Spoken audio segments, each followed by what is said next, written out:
بسم الله الرحمن الرحیم. السلام علیکم. یک بار دیگر خواهران عزیز، امروز در درس تفسیر سوره غاشیه میخوانیم.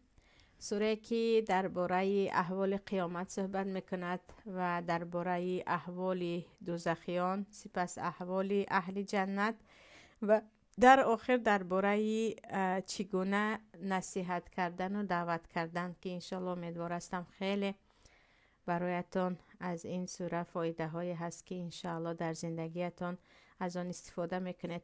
سوره غاشیه سوره که در مکه نازل شده است و غاشیه پیچاننده. پروردگار میگوید هل اتاک حدیث الغاشیه. بسم الله الرحمن الرحیم. میگوید ای پیامبر، آیا به تو خبری غاشیه رسیده است؟ آیا در این سوره بعضی علما میگن معنایش در حقیقت، یعنی ای پیامبر در حقیقت ما به تو درباره قیامت خبر دادیم، درباره قیامتی که پیش از تو قوم تو اهل مکه عموما خبر نداشتن. چه خیلی میدونید یکی از کفری که در اهل مکه بود، همیشه روز قیامت رو تکذیب میکردن و همیشه زنده گشتن پس از مرگ رو دروغ میشماریدن، که اکثریت آیات هایی که در مکه نازل شده است محض درباره روز قیامت است و مردم رو از اینکه این دنیا بیهوده نیست، همین گونه آمده از دنیا نمی روید، شما برای هر کرده خود سوال و جواب دارید و روز قیامت حتمی است گویان. آیات های قیامت تقریبا همش در مکه نازل شده است و پروردگار میگوید در حقیقت به تو درباره غاشیه یا روز قیامت ما خبر دادیم که قوم تو پیش از این درباره چیزی نمیدانستند. و یکی از غاشیه معنایش پیچاننده باشد، یعنی در آن روز مردم به حال احوال خود پیچیده هستند و مردم را احوال آن قیامت آنگونه به خود پیچانیده است که مردم دیگر هیچ فکر و ذکر ندارند، همه با حالت خود پریشان و پیچیده. در بعضی از تفسیرها آمده است که آتش جهنم آن روز تمام کافران را به خود پیچانیده است. در دوامش الله میگوید وجوه یومئذ خاشعه، چهره ها در آن روز در خشوع هستند. یعنی خاشعه معنیش این است که خوار و ذلیل هستند، یعنی سرشان خم است، بیچاره هستند. سرهایی که در دنیا بالا بود، چهره هایی که در دنیا همیشه با تکبر بود، پروا هم نداشت که امروز می آید، آن روز همه در پیشگاه پروردگار سر خم دارند. یعنی وجوه یومئذ خاشعه، خوار و بیچاره و سرخم. عاملتون ناصبه، خیلی خسته شده از کارهای کرده اش. و همین عاملتون ناصبه پیش از این خیلی که پروردگار گفت در آن روز همه سری خم دارند، همه شکل بیچارگی دارند. دیگر آن روز کسی نمیتواند سر بالا کند یا کسی نمیتواند تکبری کند. در دوامش میگوید عاملتون ناصبه، چی بسا چهره های هستند که خیلی در دنیا کار کردند و خسته شدند، اما در دوامش سبحان الله، الله میگوید تسلا ناران، همه کارهای کرده آنها و آنها هیچ فایده ندارد و آنها داخل آتش سوزان میشوند. همینجا چگونه کار کردند و چگونه خسته شدند، بعضی علما میگویند همیشه در دنیا از پی کارهای دنیوی بودند و آنها را فقط کارهای دنیوی خسته میکرد. آنها هیچ به خاطر الله خسته نمیشدند، همش دو و تاز برای دنیا، همش دو و تاز برای دنیا، هیچ فکر، هیچ یاد از آخرت نه. بعضی علما میگویند این آیت درباره آنهایی هست که عبادت های انجام میدادند که آن عبادت ها خالصانه نبود، یا محض بدعت بود، یا اینکه همون ملاهای نصرانی و یهودی یا بت پرست هایی که شب و روز در مسجد های خود می نشینند ولیکن عبادت های آنها به شرک آمیخته است، و آن همه خستگی های خود از نزد پروردگار هیچ فایده نمی گیرند. و این چنین برای آنهایی که اهل بدعت هم هستند. در اضواء البیان میگویند بعضی اهل بدعتی هستند که سالها به یک عبادت مشغول هستند که از پیامبر هیچ نآمده است. یک تسبیح های 1000 تانه، یعنی 1000 تا در آن مهرچه هست، یا اینکه یک ذکرهایی که باید 500,000 بگویند چند هزار بار بگویند که پیامبر یگان توی اون ذکرها رو نگفتن و بجای اون که به این ثواب گیرن، چه خیلی که پیامبر صلی الله علیه و آله میگویند کل بدعت ضلاله و کل ضلاله فی النار، بجای ثواب گرفتن شما گناه میگیرید اگر چه عمل خیر باشد، مادامی که از پیامبر یگان دلیل نیست، از صحابه ها یگان دلیل نیست، بافته شده یک انسان است، به آن بجای فایده گرفتن و بجای ثواب گرفتن انسان گناهگار می شود. الله میگه در آیت دیگر و قدمنا الی ما عملوا من عمل فجعلناه هباء منثورا. انسان هایی هستند که در دنیا عمل های خیر کردند، ما بالای عمل های دیگر عمل های کرده ای آنها باز عمل های را همراه میکنیم، سپس همش را باد میدهیم، یعنی میمانند ذره هایی که دیگر پریده پریده میروند و هیچ ثواب ندارند، همین گونه هباء منثورا میکنیم.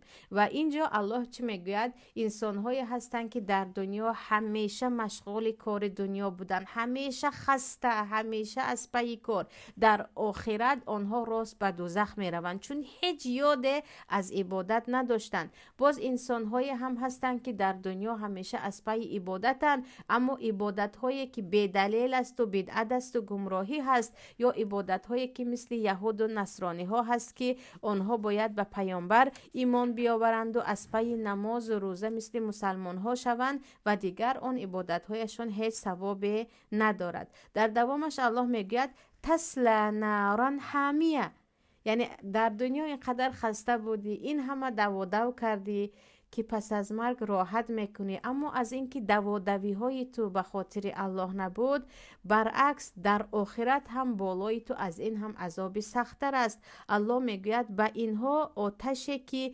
گرمی اون خیلی بالاست و طاقت نافرساست و دیگر سالها و هزار سالها هست که آن آتش گران است و اینها میرسد. تسلا نارا حامیه، اینها داخل می شوند به آتش سوزانی که گرمی آن از حد بلند است. در روایت اگر یک شراره اش به دنیا افتاد تمام دنیا را می سوزاند. تسقا من عین آنیه، و آتش جهنم خودش کم نیست که بالای آن نوشانیده می شوند از آبی که دیگر آبی جوشان است و قطره آن حتی کوه ها را آب می کند.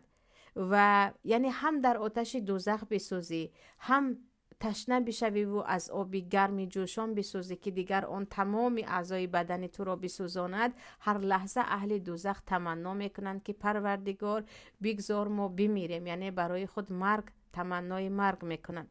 و الله میگد لیس لهم طعام الا من ضرع، آتش دوزخ برایشان کم نبود، آن آب سوزان جوشان گرم نبود. در دیگر آیت ها به جز آب جوشان آب سدید آمده است، یعنی آنی که از چرک و فساد اهل دوزخ میریزد.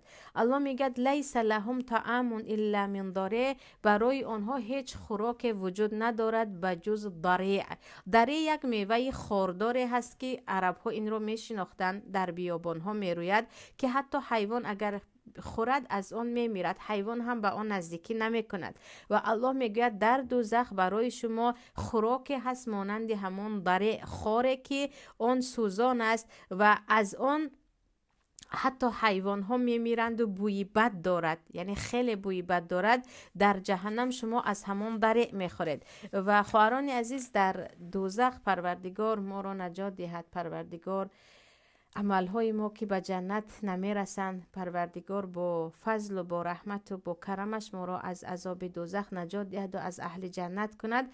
درباره خوراک های دوزخ زقوم آمده است، ضرع آمده است، سدید آمده است، غسلین آمده است، یعنی اهل دوزخ به خود موافق یک چند نمود خوراک دارند، مانند خار، یا گفتیم میوه هایی که از آتش و از خار هستند، یا اینکه از زقوم است و سدید است و دیگرها. الله در دوامش میگوید لا یسمن و لا یغنی من جوع، از آن خوراکی که شما در دوزخ میخورید نه شما فربه میشوید نه گرسنگی شما رو میبرد، یعنی گرسنه باز هم میموند ولی ناعلاج باز از آن میخورند. اما وقتی که از اهل دوزخ سخن کرد الله، یک باره بعد از این بشارت میدهد وجوه یومئذ ناعمه لسعیها راضیه فی جنت عالیه اللهم اجعلنا منهم.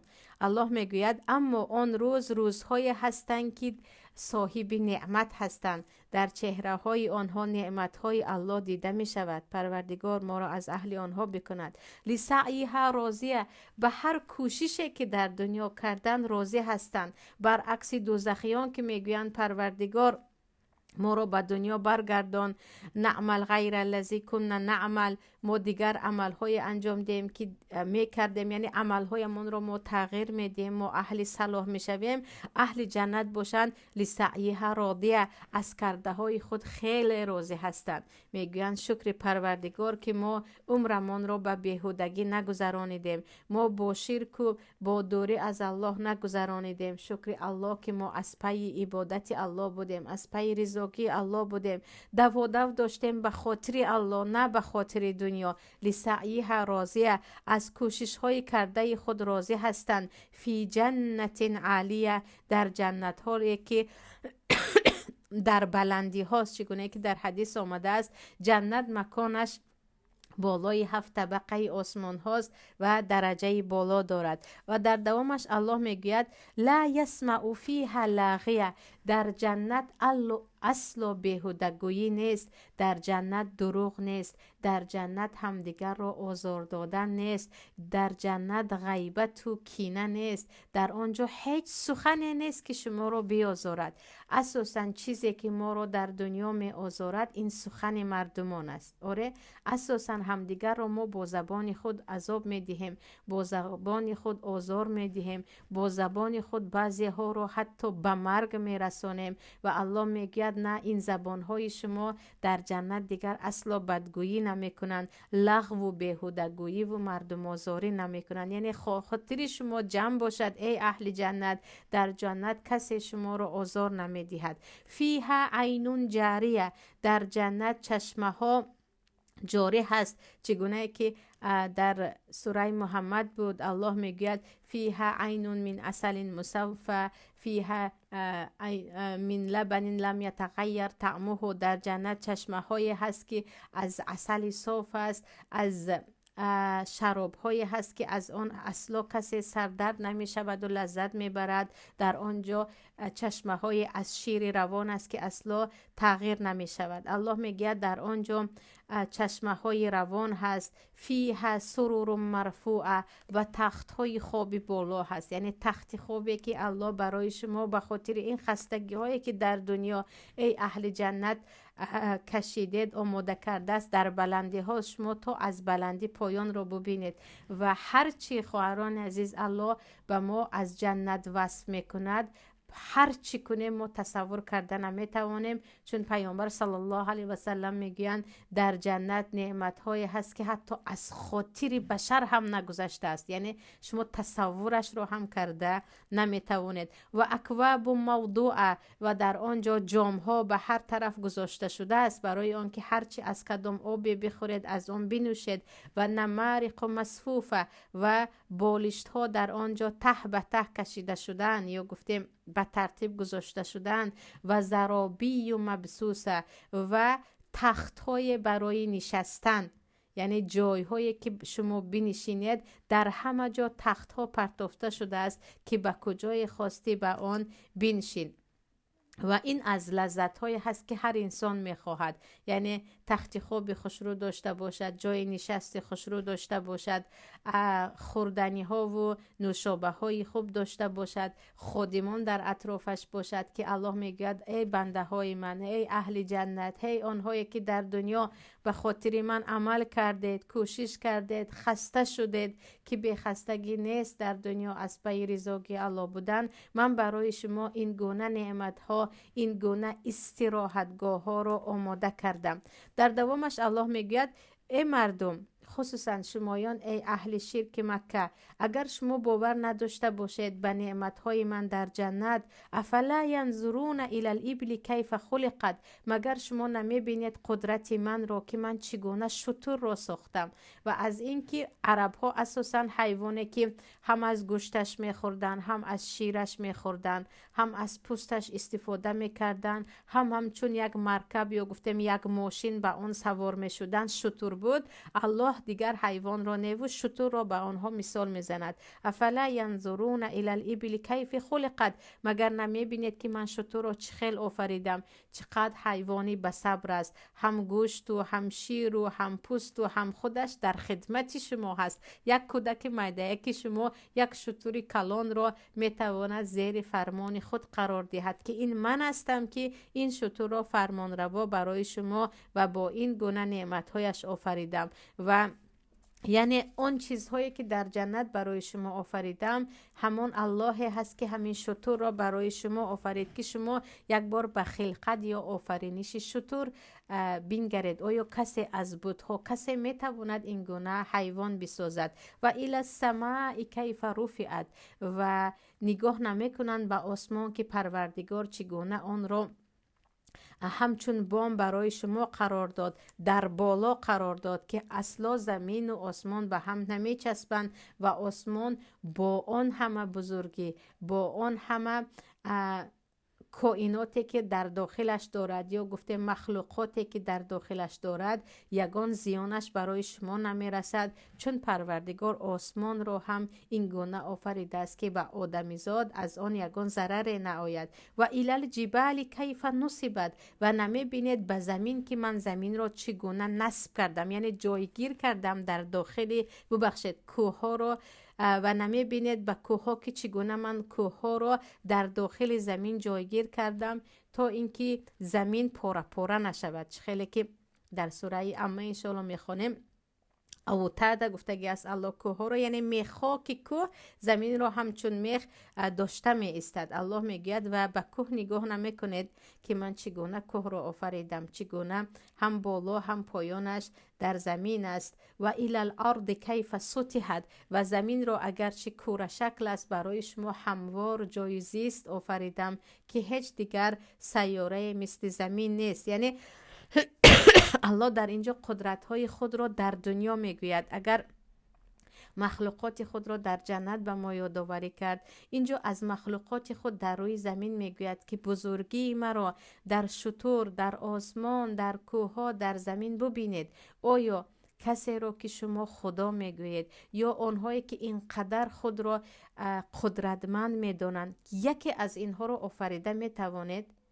هیچ چیزی از اینها را آفریده نمیتواند. در دوامش الله میگوید فذکر انما انت مذکر، ای پیامبر پس تو پند بده، مردم را موعظه کن، مردم را دعوت کن. انما انت مذکر، البته که تو پند دهنده هستی. و خواهران عزیز، پند و نصیحت از دین است. پیامبر صلی الله علیه و سلم میگویند الدین و نصیحه، دین نصیحت است. اگر من و شما امروز نصیحت نکردیم، فردا تمام فاسقان بالای ما سردار می شوند و این رو هم دیده ایستادیم. چرا اینقدر امروز اهل فساد زیاد هستند؟ چرا اهل دین بیچاره هستند؟ به هر نشسته می روید، به هر معرکه می روید، اهل فساق یا اهل گناهگارها زبانشان درازتر است، نگاههایشان بالاتر است، یا گفتیم کبر و غرورشان بالای اهل دین و اهل علم بالاتر است. چون ما نصیحت رو ترک کردیم. نباید انسان نصیحت رو ترک کند، نباید انسان موعظه رو ترک کند. البته که در وقت موعظه و نصیحت کردن سنگ ها بالای شما می آید، دشنام و حقارت و تهدید ها بالای شما می آید، اما این راه پیامبران است. این راه پیامبران است که باید این راه را من و شما طی کنیم تا اینکه دنیا اصلاح شود، تا اینکه بشریت اصلاح شود، تا اینکه گناهگار گناهش را بداند، تا اینکه اهل خیر از خیر نماند. یعنی از امروز نصیحت ها رو وقتی نگاه میکنید، پند و نصیحت ها تقریبا فقط موافق مردم چه خواهند از این پند نصیحت میکنند. مردم درباره یعنی موضوع هایی که خصوصا اهل فساد درباره زیادی مثلا همخوبگی و زن و شوهری و خوشدامن زدن و نمیدونم خسور دشنام کردن و یک چیزهایی که مردم به همین پیچیده‌اند، از همین زیاد صحبت می رود.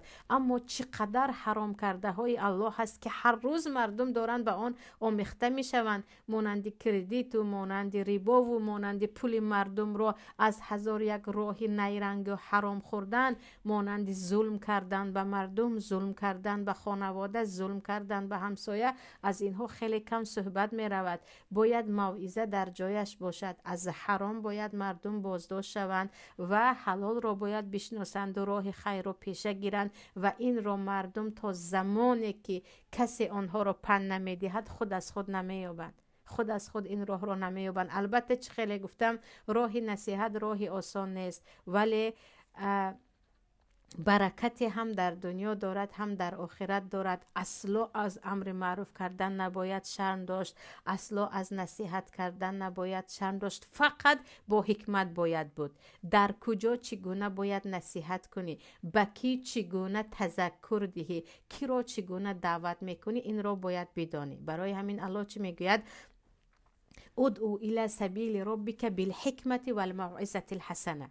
این راه دعوت است. با حکمت باش، با موعظه حسنه دعوت کن. حتی الله به موسی و هارون میگویند قولا له قولا لینا. به فرعون که خود را خدا میدانست به او سخن لین بگو، یعنی با سخن نرم شروع کن. موعظه با تحقیر نمی شود، موعظه با دشنام نمی شود، موعظه با خود را بالا گرفتن و خود تعریف کنی نمی شود، موعظه با دلسوزی می شود. و باید اهل اسلام، باید خواهران عزیز، راه موعظه را بیاموزیم و از اهل بیت خود شروع کرده تا دوستان نزدیکان دعوت کنیم. فذکر انما انت مذکر لست علیهم بمسیطر. الله میگه اما تو بالای آنها مسیطر نیستی، یعنی مجبور کننده نیستی، مجبور نمیکنی. یک 5 دقیقه بعد انشالله میگیرم، 5 دقیقه. لست علیهم بمسیطر، تو بالای آنها مسیطر نیستی، یعنی مجبورشون نکن. در اسلام دعوت میکنی، مجبور نمیکنی، مگر اینکه دولت از آن مسلمان ها باشد. در این وقت یا زندان میشوند اهل گناه، اگر کافر باشند و مسلمان نشوند جزیه میدهند، یعنی با آنها جهاد کرده میشود زمانی که تو قدرت داری. اما وقتی قدرت نداری دعوت میکنی و با مجبوریت نه. آره، فرزند خود، همسر خود، اهل بیت خود رو باید مجبور کنی. یعنی فرزندم رو لست علیهم بمسیطر گفته چیکار خواهد نمیمانم، نه، اهل بیت چیزی دیگر است. بیگانگان رو وقتی دعوت میکنی اما قبول نکردن اجباری نیست، مگر اینکه چه خیلی گفتم دولت در دست مسلمان ها باشد. در این وقت به هر گناه جزای خودش هست در اسلام و حتی کافرانی که در داخل آن دولت مسلمانی زندگی میکنند یا مسلمان میشوند یا اینکه جزیه میدهند. الا من تولی و کفر فیعذبه الله العذاب الاکبر. الله میگه موعظه تو برای آنهایی که پند میگیرند، اما آنهایی که روی گردانیدند و کافر شدند در دنیا، اسلام را قبول نکردند، فیعذبه الله العذاب الاکبر. آنها را الله در روز قیامت عذاب سخت میدهد، خیلی عذاب دردناک. در دنیا هم مطلقا عذابشان هست، اما در آخرت هم عذاب سخت‌تر میدهد. این الینا ایابهم. میگوید ای پیامبر اینقدر حسرت نخور برای آنهایی که به دین تو داخل نشدند. آنها به سوی من بر میگردند. آنها همیشه در دنیا پایدار نیستند. اهل ظلم و اهل کفر همیشه پایدار نیستند. آنها البته به سوی من بر میگردند. ثم ان علینا حسابهم. سپس من آنها را حساب و کتاب میکنم. آنها را به عملهایشان نگاه کرده جزا میدهم. گروه از اهل جنت و گروه از اهل دوزخ. این بود خواهران عزیز سوره غاشیه که پروردگار قدرت‌های خود را بیان کرد. از قیامت و جنت و دوزخ. سپس به ما امر کرد که نصیحت کنید، از پی اصلاح مردم باشید. پیامبر صلی الله علیه و سلم به حضرت علی میگویند یک نفر از دست تو اگر هدایت یابد از تمام دنیا برای تو بهتر است. هر ثوابی که او میگیرد شما هم میگیرید، ولیکن چه خیلی گفتم راه دعوت راه خودش رو دارد، حکمت خودش رو دارد. یا به حکمتی ما هست که ما اینقدر دعوت کردن نمیتوانیم، یا در حقیقت دلها دارند روز از روز تنگ میشوند که به اون موعظه ها داخل نمیشود. ولی شما از هدایت یافتگان پرسیده نمیشوید، شما از دعوت خود پرسیده میشوید، از موعظه خود پرسیده میشوید. حتما باید راه دعوت و چگونه دعوت کردن را یک مسلمان بداند. چه خیلی گفتم الدین و نصیحه، فذکر این نفعت ذکر و فذکر انما انت مذکر. آیت ها خیلی زیاد هستند که اگر ما عمل کردیم ان الله جامعه آباد می شود. یک نشد هم ما در نزد پروردگار دیگر وظیفه خود را انجام داده حساب می شویم. و امروز مشکلی این است که اهل فساد فاسقان به ما موعظه می کنند. حرام خورها امروز در منبر نشسته گویا از کجا نباشد از حرام خود موعظه میکنند. دیندارها باشد مردم را نرنجانیم، به مردم سخت نرسیم، مردم را نگریزانیم گویان دیگر نمیدونم تا کجا رفته ایستاده. پروردگار را به ما راه دعوت و همون گونه که پیامبر صلی الله علیه و سلم و دیگر پیامبران دعوت میکردند و اصلاح میکردند، از جمله هدایتگران و هدایت شدگان ما را بگرداند و الها به دست ما انسان‌های زیاده از آتش جهنم خلاص شوند، که اساس دعوت این است که شما مردم را نجات میدهید، نه اینکه مردم را تحقیر میکنید و مردم را پست میشمارید. این بود سوره غاشیه. الحمدلله یک بار تمام کردیم. الان نصیب کرده باشد درس دیگر صحت و سلامت باشیم، سوره اعلی را میگیریم. حاضر میتوانیم سوال و جواب کنیم.